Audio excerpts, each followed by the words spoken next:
Hey guys, Irit Ezips here, the Customer Success Consulting Specialist. Today we're going to talk about time to first value. Time to first value, or the acronym TTFV, is essentially the amount of time that it takes from closing the deal to actually delivering the first value to customers, or as some companies like to call it, finishing the onboarding phase. This is a critical concept to be very mindful of because a lot of times onboarding drags forever or way too long, and we kind of lose momentum with customers and they end up churning in year one because we don't do a really killer job during the onboarding phase. So being mindful of time to first value or is exceedingly important. Why do companies sometimes struggle with delivering a shortened time to first value? I think it's because they don't always set the right tone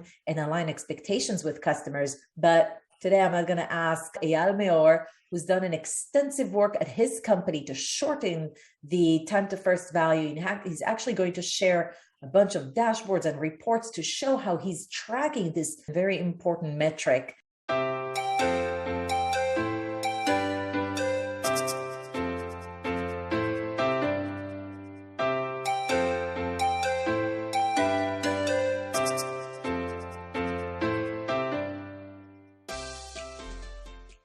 Eyal has been already on our channel. Check his other video with us. He's the Senior VP of Customers at a company called Glassbox. I'm really excited to have you again on our channel, Eyal. Yes, hi Rit, hi everybody. I'm really happy to be here. Eyal, why did you decide to measure the time to first value delivered? The reason that we did actually three main things that we thought about in order to, why is it important to measure the time to first value? First of all, we think that it sets the right tone of the engagement early on. We found that during the onboarding, a lot of discussion was about the technical stuff, get it working correctly and stuff like that. And that was really the main focus for the first, however weeks or months it takes to onboard the customer. And then discussion about the value, what we actually want the outcome to be, and to start to work towards that happened in a serial manner. And we thought by measuring the value, which should happen very, very quickly after the onboarding, you set the tone with the customer. Hey, it's not only technical. Technical is only, the enabling part. Big part of it is actually the value, and we should talk about it from the get-go. And obviously, it is much, much easier when we speak about something from the get-go to continue with that as opposed to make the switches. Also, make sure that the right people from the customer side care about the value are engaged early on. So this is the first reason. The second reason is we found the first EBR with the customer to be very, very important. And we wanted to avoid the situation that you come to the first EBR that may take, 3 months or so after the customer purchases the solution, that the main thing that you have to tell the customer is, we onboarded you. Now it is working. But with measuring to first value and aiming to have the time and to take the steps to have the time within the first 3 months of the engagement, you come to the first EBR, not only with the system working, but actually also with value that the system is already creating to the customer. And again, when we talk about value, I'm talking about quantifiable value that you can actually convert to a money actually saved or made for the customer. It takes the whole discussion early on. The third one is because you bring the value early on, and then you learn about the customer's expectation and what the customer wants to measure and what is important to the customer, you can early on identify challenges that you may have, gaps that you may have, and you can address them while the onboarding is happening. And if you do not do that, then, assuming you do it only after the technical onboarding happens, then you start to discuss that after, and then you have challenges, and then it even prolong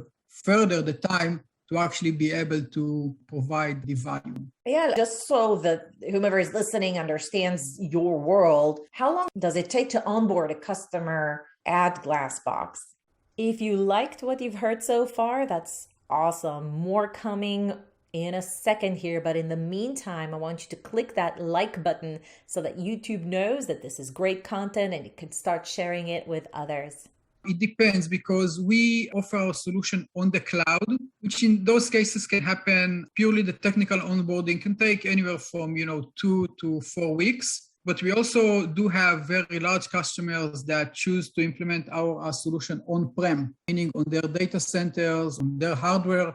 And in those cases, the implementation can take 2 months, sometimes even 3 months. So we have the range from 2 weeks being on the low end to 3 months, even sometimes 4 months being on the high end of things. Usually talking about the value and aligning on the value is sometimes, fairly easy to incorporate when the process is anywhere between 2 to 6 months and more. Would you recommend this as a touch point when the solution is highly transactional, the onboarding to first value delivered is supposed to take anywhere between a few days to maybe a week or two? Having the experience of doing it with longer onboarding, do you think it's feasible, theoretically maybe, to do it in shorter onboarding phases? Yeah.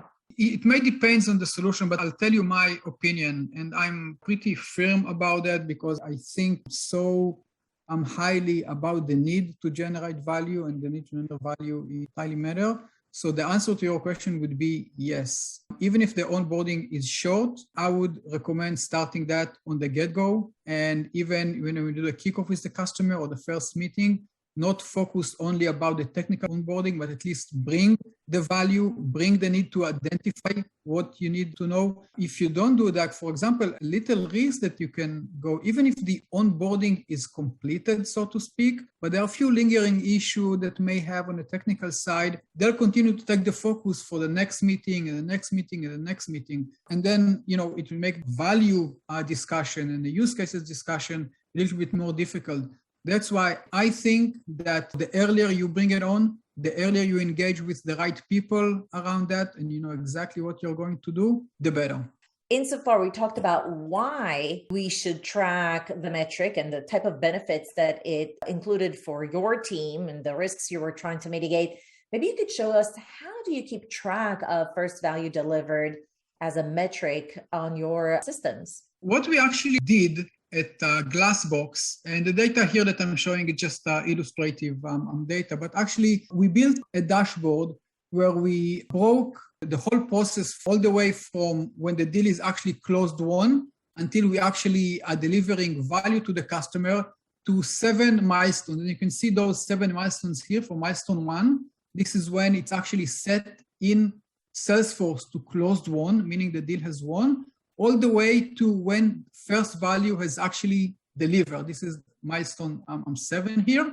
And then, we have interim milestone with critical points, milestones during that process. So for example, in our case, when the handover from sales to services actually happened, when we had the kickoff with the customer, when we actually had the go-live training, and so forth. And by integrating the system that we use here, which is Monday, into other systems, for example, Salesforce, for example, other dashboards that we have, LMS and so forth, those dates have been populated in most cases automatically. What actually being created behind the scene for every customer, the dates that it takes all the way from closing the deal to delivering value are being populated automatically, again, in 7 key milestones. About first value delivered, what is important to mention, this is an actual use case that we deliver to the customer using Glassbox that gives the customer quantifiable value, meaning either we saved money to the customer or made money to the customer in a way that the customer can actually articulate and explain to their managers and to their internal stakeholders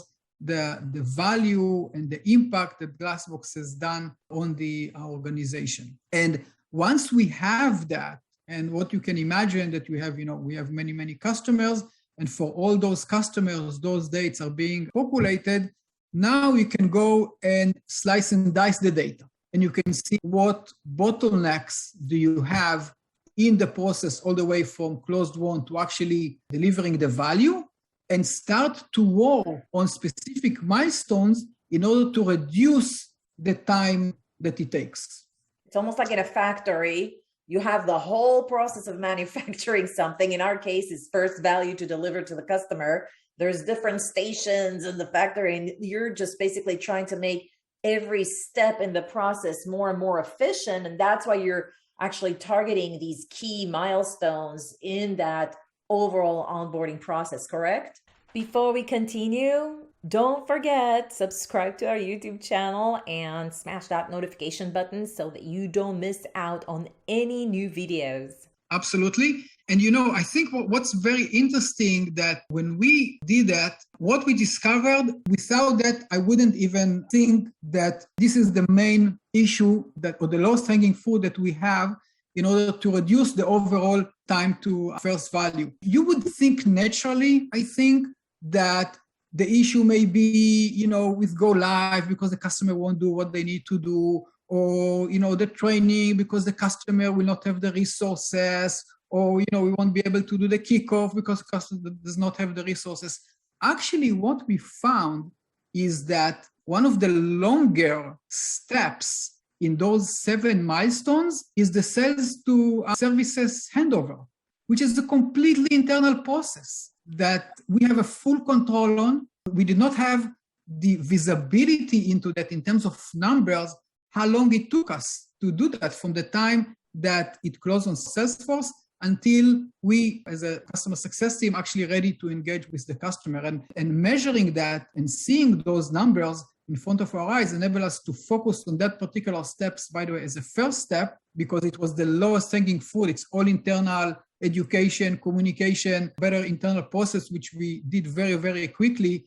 And we could save days in that, which obviously affects the entire factory, so to speak, all the way to time to first value. And I think it's really important for those who listen and want to accelerate the time to value. First of all, it's important because customers, when they sign up, they're super excited. The faster you give them the first value, the more resources they're going to give you to get a second and a third and a fourth value. So we kind of want to get to that first wow moment with them ASAP. And I think that the fact that you're actually not just tracking first value delivered, but also tracking like all the little steps on the way to actually diagnose and understand where's the potential to accelerate that. I think this approach with these milestones is super, super smart. And you're not even using a CS software, you're using Monday. Yes, for this I'm using Monday, that's correct. So show us what you did with the data. As you can see on the aggregated level, we see what is the total average time that we have with each one of the milestones, okay? And obviously we track that on a trending graph that is updated on a weekly basis.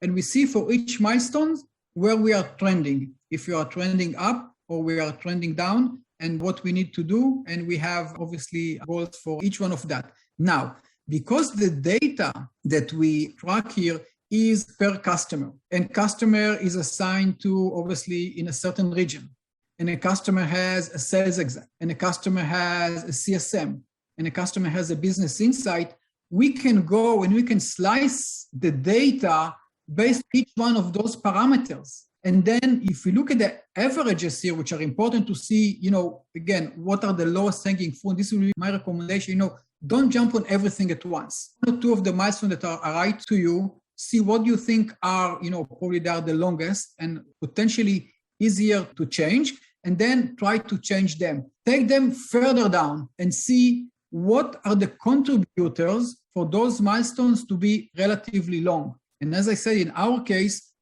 some of the things that we did, we actually took the averages and we broke it per region, per specific people, per type of customers, and so forth.